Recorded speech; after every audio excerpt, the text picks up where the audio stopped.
Assalamualaikum warahmatullahi wabarakatuh. Saya Isni Mutia Lestari dengan NIM 22011168. Di sini saya sebagai moderator, yaitu perwakilan dari kelompok 5. Di sini kami dari kelompok 5 akan menayangkan video edukasi tentang potensial membran dan potensial aksi. Baiklah, diberikan kepada teman-teman agar menyimak dan memperhatikan video edukasi yang akan kami berikan nantinya.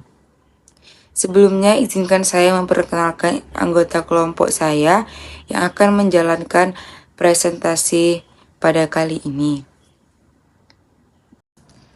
Anggota saya yaitu ada Amelia Zalianti, NIM 22011147, ada Aprilia Dwiana 22011152, ada Dio Kurniawan 22011159, ada Era Nurliza 22011160, Desni Mutia Lestari 22011168, ada Nova Wulandari 22011176, ada Cyril Ananda 22011186, ada Viani Azira 22011191. Baiklah, kepada teman-teman mohon waktunya dan menyimak video yang akan kami berikan. Baiklah, presentasi akan kami mulai. Baiklah, di sini saya akan menjelaskan tentang potensial membran. Potensial membran adalah benda potensial elektrik antara dinding sebelah luar dan sebelah dalam dari suatu membran yang berkisar dari sekitar negatif 50 hingga negatif 200 mV. Semua sel memiliki tegangan melintasi membran plasmanya, di mana tegangan ialah energi potensial listrik pemisahan muatan yang berlawanan. Sitoplasma sel bermuatan negatif dibandingkan dengan fluida ekstraselular disebabkan oleh distribusi anion dan kation pada sisi membran yang berlawanan yang tidak sama. Potensial membran bertindak seperti baterai, suatu sumber energi yang memengaruhi lalu lintas semua substansi bermuatan yang melintasi membran. Karena di dalam sel itu negatif dibandingkan dengan di luarnya, potensial membran ini mendukung transfer fase kation ke dalam sel dan anion keluar sel. Dengan demikian, dua gaya menggerakkan difusi ion melintasi suatu membran, gaya kimiawi dan gaya listrik. Kombinasi kedua gaya yang bekerja pada satu ion ini disebut gradien elektrokimiawi. Perubahan lingkungan yang dapat memengaruhi potensial membran dan sel itu sendiri. Sebagai contohnya, depolarisasi dari membran plasma diduga memicu apoptosis, kematian sel yang terprogram. Selanjutnya yaitu proses-proses pada potensial membran. Ada dua proses. Yang pertama itu ada transport pasif, yang kedua itu ada transport aktif. Kita bahas yang pertama dulu, transport pasif. Transport pasif ini memerlukan prinsip yang namanya prinsip difusi, di mana prinsip difusi ini merupakan prinsip pemindahan atau penyebaran zat-zat atau ion-ion dari konsentrasi tinggi ke konsentrasi yang lebih rendah. Contohnya itu bisa kita contohkan seperti sirup yang dituangkan di dalam air, di mana sirup ini akan menyebar ke konsentrasi yang lebih rendah dan pada penyebaran tersebut tidak memerlukan energi atau ATP. Selanjutnya, pada transfer pasif ini terbagi dua lagi. Yang pertama itu ada simple difusi, yang kedua itu ada fasilitas atau difusi terfasilitas, di mana difusi simple ini merupakan proses pemindahan ion dari membran sel ke konsentrasi yang lebih rendah. Kemudian, untuk fasilitas difusi ini merupakan pemindahan ion-ion dari membran sel ke dalam konsentrasi yang lebih rendah, itu memerlukan fasilitas. Contohnya itu fasilitasnya ada ion channel dan karier. Difusi itu sendiri terjadi karena sifat membran itu semi permeable. Mengapa demikian? Semi permeable merupakan membran yang dapat dilewati atau ditembus oleh zat-zat atau ion-ion tertentu. Yang kedua itu ada transport aktif. Transport aktif itu sendiri merupakan pemindahan ion-ion atau zat dari konsentrasi yang lebih rendah ke konsentrasi yang lebih tinggi. Untuk konsentrasi ini sendiri tentu melawan hukum energi. Jadi di sini untuk pemindahan transfer aktif di sini dia memerlukan energi. Jadi perbedaan antara transfer pasif dan transfer aktif itu yang pertama itu pembagiannya, yang kedua itu memerlukan ATP dan tidak memerlukan ATP. Baiklah, saya akan melanjutkan materi tentang mekanisme potensial aksi. Potensial aksi memiliki aliran positif dan aliran negatif yang bergerak di membran sel. Langkah awal pengolahan informasi indera yaitu transformasi energi stimulus, potensial reseptor, potensial aksi pada sel rambut saraf. Potensial aksi ditimbulkan oleh adanya sensasi yang dirasakan oleh tubuh. Pada gambar di samping, bisa kita lihat mekanisme yang sesuai pada tahapan bertanda A pada diagram potensial aksi. Terjadi perubahan muatan membran akson sehingga lebih positif. Terjadinya peningkatan potensial membran sel saraf karena masuknya ion Na positif. Terjadi penurunan potensial membran sel saraf karena ion Na positif keluar sehingga bermuatan lebih negatif. Terjadi penurunan potensial membran akson karena membukanya protein kanal ion K positif sehingga ion K positif untuk bergerak keluar. Terjadi penurunan potensial membran akson karena membukanya protein kanal ion K positif sehingga ion K positif untuk bergerak ke dalam. Baiklah, di sini saya akan menjelaskan tentang penyebab potensial aksi. Terutama saya akan menjelaskan terlebih dahulu apa itu potensial aksi. Potensial aksi adalah aliran ionik positif dan negatif yang bergerak di membran sel. Maka, potensial aksi ditimbulkan adanya sensasi yang dirasakan oleh tubuh, yang mana sensasi berarti otak, yaitu mendapatkan informasi tentang keadaan, lingkungan, dan sekitar tubuh. Adapun di sini terdapat 5 rasa yang dapat kita terima, yaitu ada bau, suara, rasa, sentuhan, dan cahaya. Pada saat ini kita dapat membagi sensasi menjadi 2, yaitu ada generasi sense dan spesial sense. Baik, selanjutnya saya akan menjelaskan general sense, yang dimana reseptornya secara luas tersebar di dalam tubuh. Apa itu reseptor? Reseptor adalah salah satu sekelompok sel saraf dan sel lainnya yang berfungsi mengenali rangsangan tertentu yang berasal dari luar atau dari dalam tubuh. General sense ini dibagi menjadi 2 bagian, yaitu yang pertama somatosensorik, yang dimana untuk merangsang rangsangan sentuhan, suhu, dan rasa nyeri. Lebih spesifiknya itu kayak sistem saraf ini bisa membuat kita merasakan sentuhan halus dan kasar, getaran, tekanan, hingga gerakan dan perubahan posisi tubuh. Yang kedua itu ada visceral sense. Visceral sense ini menyediakan informasi tentang keadaan organ internal. Apa sih organ internal itu? Seperti jantung, hati, paru-paru, ginjal, dan lambung, yang dapat berupa rasa lapar, pusing, tekanan, dan nyeri organ dalam.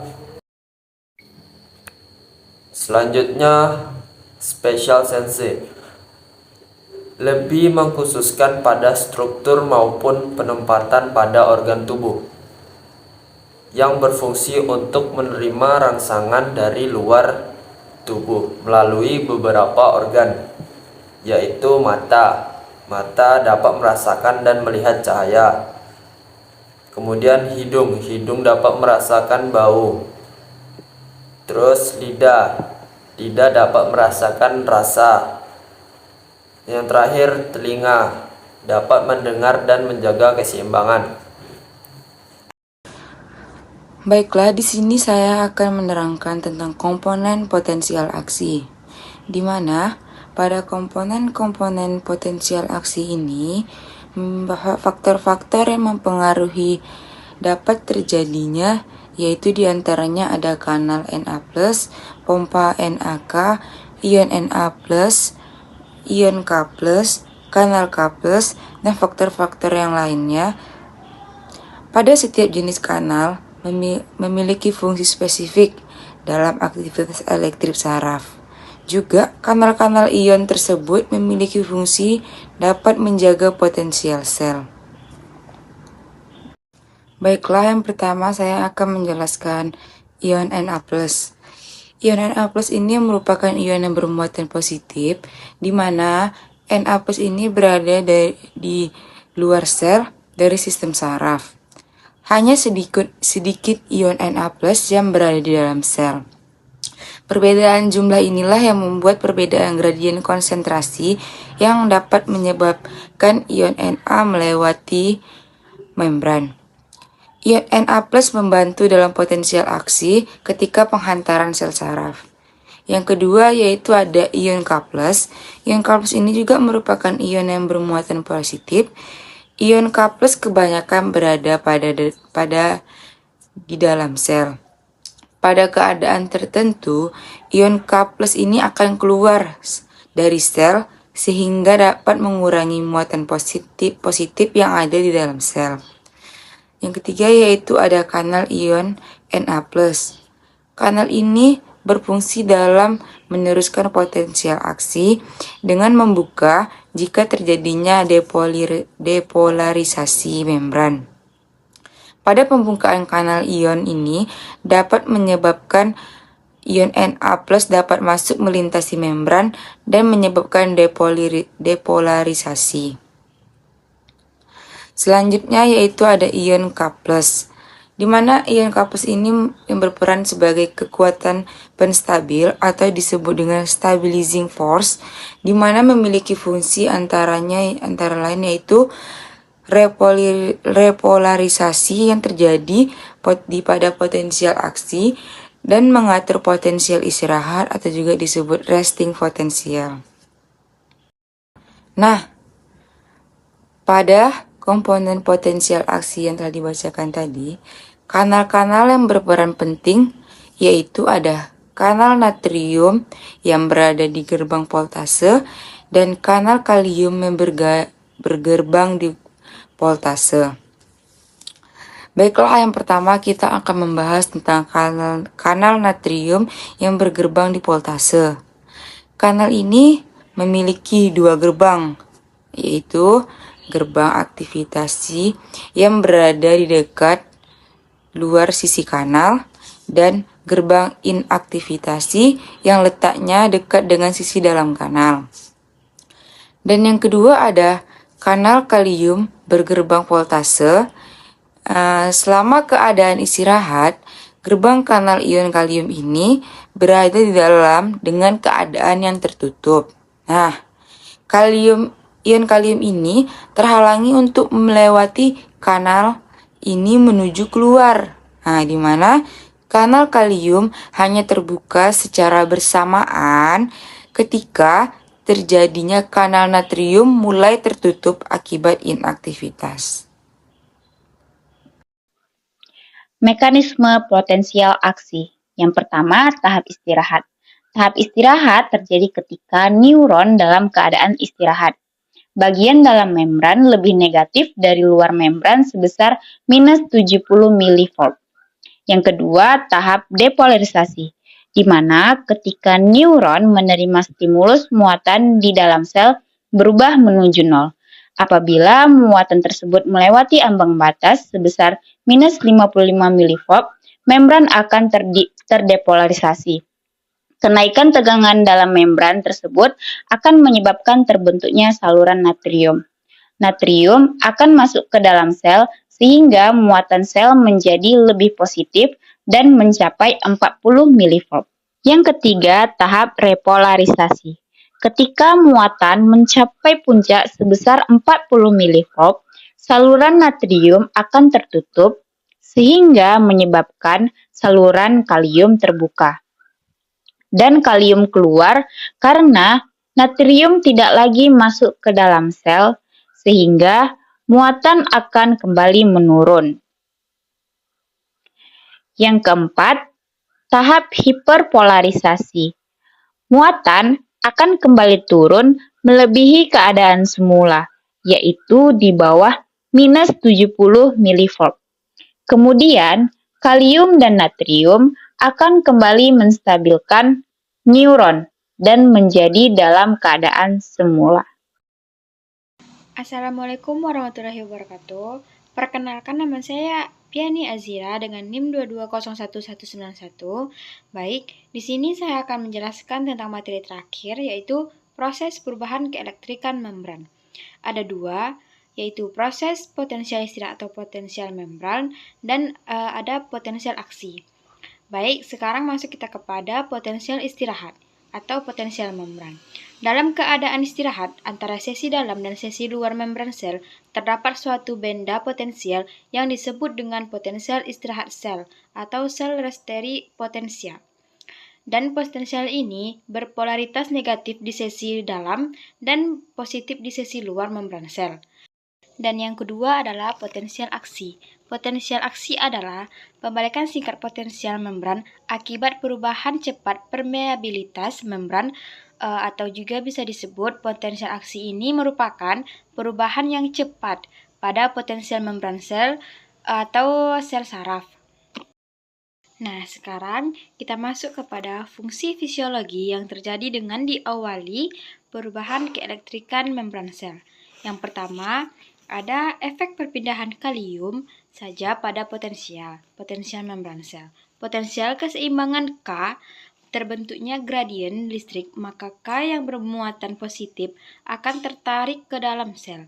Sedangkan gradien konsentrasi mendorong K keluar sel sehingga terdapat dua gaya bekerja pada K. Yang kedua ada efek perpindahan natrium saja pada potensial membran. Yaitu potensial keseimbangan Na gradien konsentrasi Na akan memindahkan ion ke dalam sel dan menyebabkan diambilnya muatan positif di dalam sel dan meninggalkan muatan negatif di luar. Yang ketiga ada efek kalium dan natrium pada potensial membran. Semakin besar permeabilitas membran terhadap ion, maka semakin besar kecenderungan ion tersebut mendorong potensial membran ke arah potensial kesetimbangan potensial ion tersebut.